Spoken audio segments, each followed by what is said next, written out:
बहुत समय पहले की बात है। एक छोटे से गांव के किनारे एक शांत झील थी। उस झील में बहुत से पक्षी रहते थे। बगुले, सारस, बतख और हंस। उन्हीं में से एक थी सुंदर हंसिनी, जिसका नाम था सुरभि।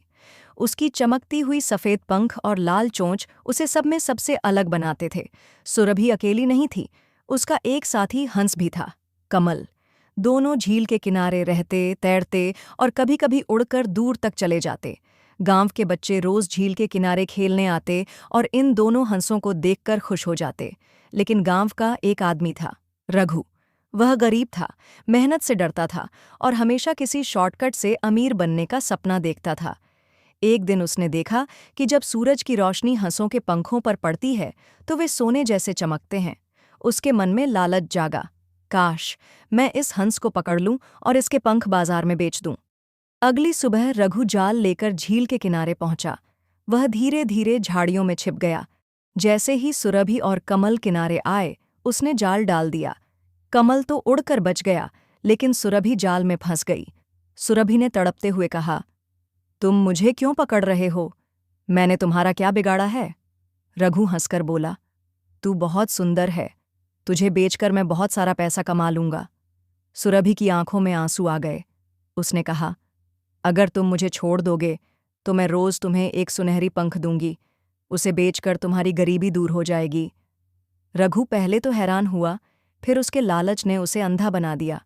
उसने सोचा, अगर ये सच है तो मैं सचमुच अमीर बन जाऊंगा। उसने सुरभि को छोड़ दिया। दूसरे ही दिन सुरभि ने सचमुच उसे एक सुनहरी पंख दिया। रघु उसे बेचकर अच्छा पैसा ले आया। दिन बीतते गए और रोज रोज सुनहरे पंख मिलने से रघु धीरे धीरे अमीर होने लगा। लेकिन मनुष्य का स्वभाव है कि वह कभी संतुष्ट नहीं होता। कुछ महीनों बाद रघु ने सोचा, जब रोज एक पंख मिलता है तो हंस के पूरे शरीर में तो न जाने कितने पंख होंगे।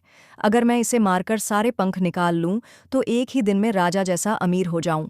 उसने तुरंत जाल बिछाया और फिर से सुरभि को पकड़ लिया। बेचारी सुरभि ने गिड़गिड़ाते हुए कहा, मुझे मत मारो, तुम्हारे लालच से तुम्हें ही नुकसान होगा। लेकिन रघु की आंखों पर लालच का पर्दा पड़ा हुआ था। उसने निर्दयता से हंस को मार दिया और सारे पंख निकालने लगा।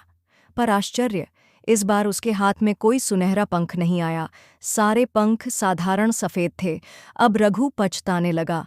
उसने सोचा, काश मैं धैर्य रखता और रोज रोज पंख लेकर धीरे धीरे अमीर होता। अब तो सब कुछ खत्म हो गया। सुरभि मर गई, रघु की किस्मत भी खत्म हो गई। गांव के लोग जब यह बात जान गए तो उन्होंने रघु को लालची और निर्दयी कहकर उससे दूरी बना ली। उधर कमल, सुरभि का साथी हंस, बहुत दुखी होकर झील छोड़कर उड़ गया और फिर कभी वापस नहीं आया। शिक्षा इस कहानी से हमें यही सीख मिलती है कि लालच बुरी बला है। धैर्य और ईमानदारी से कमाया हुआ धन ही स्थायी सुख देता है।